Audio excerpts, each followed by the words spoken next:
we've gone and first thing we've done is we've brought in some soil amendment from Full Circle. Full Circle is out of Minden, and they have organic soil amendments.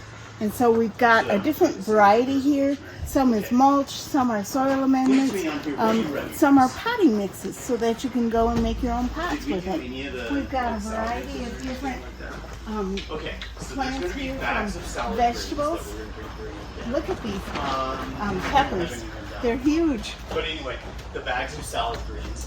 And so they're awesome. The salad greens. And then over here, identify what they are. a few more vegetables and flowers. We've got a great variety of petunias, just all kinds of different ones. And then more over here. Microgreens are these guys. More petunias. We like to be able to give customers a wide variety of which to choose from. Dark, light, hanging, all kinds of different ones. You can see more petunias here. Look at our flowers. Look at our herbs that we have available.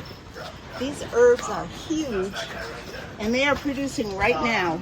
So you can take this home, you can cut these off right here, and then you can go and have some basil pesto for dinner and still grow your basil for next time. We've got chives, different flower pots here, from great big beautiful ones to all kinds of different ones that way. Look at our hanging baskets are small this year. They're going to be huge, but right now they're just little ones. What we want is for people to be able to come and have a place to sit, have a cup of coffee, enjoy themselves. Come look in the store that we have. Built this place to be able to have a store, again, a place to sit down. Stick a pin in. I'm not We've got 100% on that right salad and lettuce, so we've got ready to eats and future eats going on. Here. So this line right here. These are shade plants, so that's why they're undercover So we got bags that out way. front, and a few of them on display here. So So hopefully you can see we've made a big difference from last year.